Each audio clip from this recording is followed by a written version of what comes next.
Hello students, class 11th, welcome to TSN school.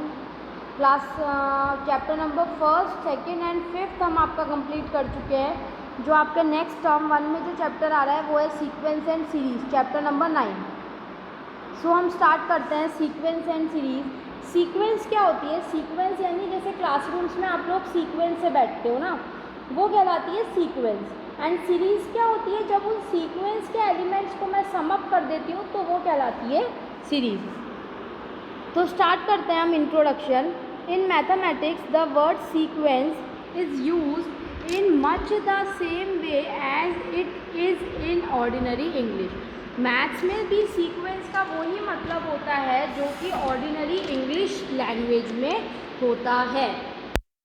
Where we say that a collection of objects is listed in a sequence, मतलब मैंने कुछ collection किया है objects का और मैंने उनको एक सीक्वेंस में लिख दिया। जैसे अपन मार्केट जाते हैं स्टूडेंट्स, तो हम एक सीक्वेंस बना के लेके चलते हैं कि लाइक फर्स्ट हमको ये काम करना है, सेकंड ये, थर्ड ये, that is called a sequence.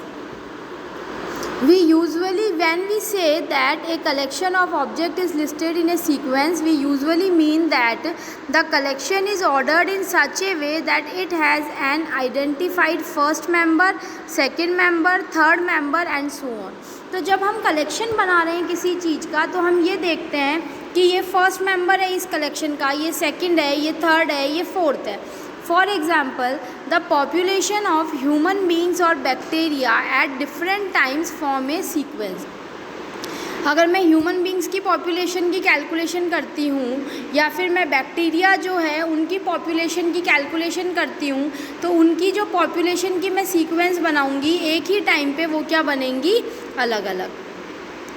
The amount of money deposited in a bank over a number of years form a sequence. Okay, जैसे फर्स्ट सपोज़ हर मंथ मैं अपनी कुछ अमाउंट में अपने बैंक में डाल दी हूँ।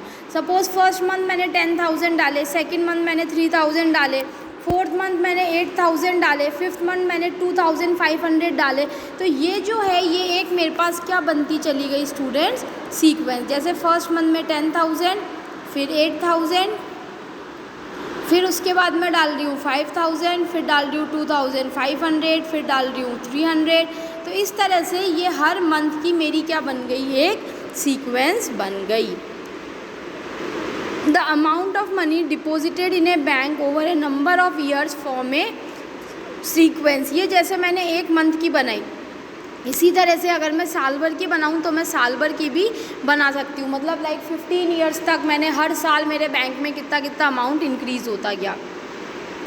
Depreciated values of certain commodity occur in a sequence, है ना।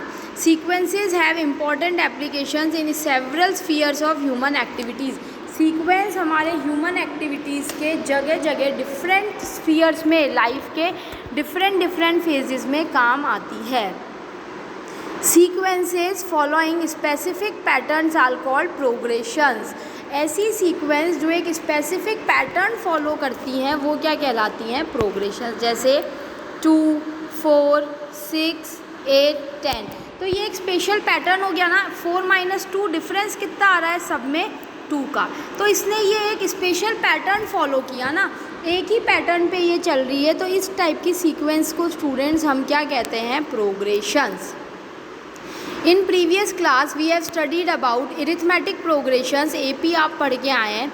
इन this chapter besides discussing more about AP तो हम पढ़ेंगे ही इस चैप्टर में। Arithmetic mean, geometric mean, relationship between AM and GM, special series in form of sum of n terms of consecutive natural numbers, sum to n terms of squares of natural numbers and sum to n terms of cubes of natural numbers will also be studied. AP के साथ साथ इस chapter में हम ये वाली चीज़ें भी पढ़ेंगे। Now sequences, सीक्वेंस क्या होती है? थोड़ा सा इंट्रो देखते हैं हम यहाँ पे। Let us consider the following example. एक एग्जाम्पल देखती हूँ मैं। Assume that there is a generation gap of 30 year. 30 year का जनरेशन गैप है। We are asked to find the number of ancestors. Ancestors यानी पूर्वज। मेरे को एंसिस्टर्स का नंबर निकालने की अगर हमको बोला गया है, यानी parents, grand parents, great grand parents, उनके great grand parents etcetera, that a person might have over 300 years, यानी 30 साल का जनरेशन गैप है। देन उसके बाद 300 साल पहले के जो भी ग्रेट ग्रैंड एंसेस्टर्स हुए हैं मुझे वो सब निकालने हैं। So here the total number of generation कितनी हो जाएगी, देखो टोटल 300 ईयर्स है और जनरेशन गैप 30 का है, तो यानी टोटल जनरेशन्स कितनी हो गई 10, यानी हर 30 साल में एक न्यू जनरेशन आई है। तो the number of persons ancestors for the first second third 10th generation are, जो एंसेस्टर्स होंगे वो क्या हो जाएंगे, टोटल नंबर ऑफ जनरेशन्स कितनी है 10 है। तो 2 की पावर 1, 2 की पावर 2, 2 की पावर 3, 2 की पावर 4, 2 की पावर 5, 2, 4, 8, 16, 1, 0, 2, 4, ये सब क्या है, ये 2 की पावर्स हैं। 2 की पावर 1 2, 2 की पावर 2 4, 2 की पावर 3 8, 2 की पावर 4 16, 2 की पावर 5 32, 2 की पावर 10 कितना हो जाएगा 1024। These numbers form what we call a sequence, ये नंबर्स क्या बनाएंगी, एक सीक्वेंस बनाएंगी। कंसीडर द, ये इस टाइप के जो नंबर्स होते हैं ना, जिनको मैंने कहा ना जो एक सेम पैटर्न फॉलो करते हैं, ये क्या बनाते हैं स्टूडेंट, सीक्वेंस बनाते हैं। Consider the successive questions then we obtain in division of 10/3 at different steps of division. जैसे ही मैं 10 को 3 से डिवाइड करूँगी तो अगर मैं क्वेश्चंस देखती हूँ तो मेरे पास क्या आएगा, देखो 3 in this process we get 3, 3.3, 3.333, 3.33333। जैसे सबसे पहले अगर मैं 10 में डिवाइड देती हूँ 3 का, तो 3 3 जार 9, सबसे पहले कितना आया 3, फिर वापस पॉइंट लगाया 0 उतारा, वापस कितना आएगा 3.3, वापस 9, फिर 1, फिर 0 उतारा, फिर कितना आएगा 3.33, फिर वापस 9, फिर वापस माइनस करके 1 0 उतारूँगी, फिर वापस 1 क्या आएगा 3। तो इस प्रोसेस में हमको क्या मिलेगा 3, 3.3, 3.33, 3.3333 and so on. These questions also form A sequence, ये जो क्वेश्चंस हैं ये भी क्या बनाएंगे, एक सीक्वेंस बनाएंगे। The various numbers occurring in a sequence are called its terms, जो अलग अलग नंबर्स हैं जो इस सीक्वेंस में आ रहे हैं, 3, 3.3, 3.33, 3.333, नेक्स्ट क्या आएगा 3.3333 4 टाइम्स एंड सो ऑन। तो ये जो अलग अलग नंबर्स हैं ये क्या कहलाते हैं, टर्म्स, इनको हम क्या कहेंगे, terms. We denote the terms of a sequence by A1, A2, A3, AN। किसी सीक्वेंस की टर्म्स हैं तो उनको मैं किससे डिनोट करूँगी स्टूडेंट्स, A1, सब स्क्रिप्ट में मैं 1 लिखूँगी ना, ऊपर जो नंबर लिखते हैं उसको हम सुपर स्क्रिप्ट कहते हैं, ये पावर डिनोट करती है, ठीक है। तो पावर में नहीं, जो सीक्वेंस की टर्म्स हैं उनको हम सब स्क्रिप्ट में लिखेंगे, A1, A2, A3, A4 and so on, चलते चलते AN, nth टर्म, ठीक है ना, एट्सेट्रा, इससे ज़्यादा भी हो सकती है। The subscripts denote the position of the term, ये जो सबस्क्रिप्ट है ना ये इसकी पोजीशन डिनोट करती है। A3 यानी सीक्वेंस की 3rd टर्म है, A4 यानी सीक्वेंस की 4th टर्म है, AN यानी सीक्वेंस की nth टर्म है, A1 यानी सीक्वेंस की 1st टर्म है। We denote the terms of a sequence by this, the subscripts denote the position of the term, the nth term is the number at nth position. तो जो AN होती है, AN में, AN का मतलब क्या होता है, nth टर्म है, nth पोजीशन पे है वो, of the sequence and is denoted by AN। The nth term is also called the generation of the sequence. The nth term जो होती है इसको हम क्या कहती हूँ, मैं जनरल टर्म भी कहती हूँ सीक्वेंस की, ठीक है ना। nth टर्म क्या कहलाती है, जनरल टर्म, क्योंकि अगर आपको AN पता है, सपोज़ आपको AN पता है n+1 है, तो आप n की जगह 1 रख के फर्स्ट टर्म निकाल सकते हो, 2 होगी। एक n की जगह 2 रख के आप सेकेंड टर्म निकाल सकते हो, n की जगह 3 रख के आप थर्ड टर्म निकाल सकते हो। Thus the terms of the sequence of persons ancestors mentioned about are, यानी फर्स्ट टर्म 2 है, सेकेंड टर्म 4 है, A1 2, A2 4, A3 8, A10 कितनी हो गई 1024।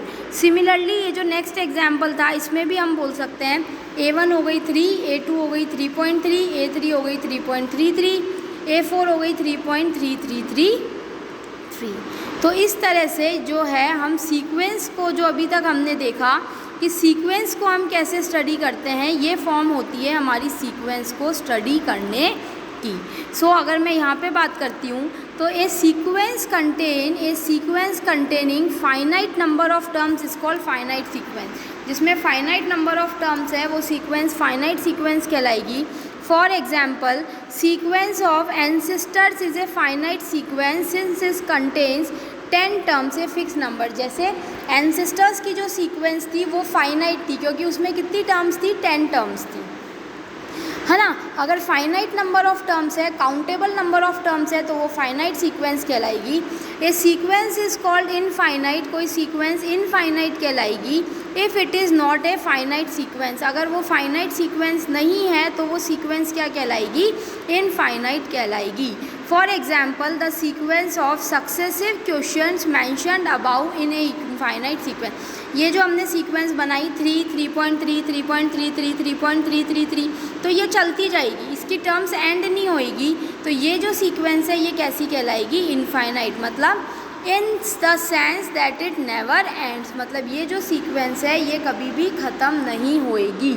इस वजह से इस वाली सीक्वेंस को स्टूडेंट्स हम कैसा कहेंगे, इनफाइनाइट सीक्वेंस। जो फाइनाइट नंबर जिनमें है फाइनाइट, जिसमें इनफाइनाइट नंबर ऑफ टर्म्स है वो सीक्वेंस क्या कहलाएगी, इनफाइनाइट सीक्वेंस कहलाएगी।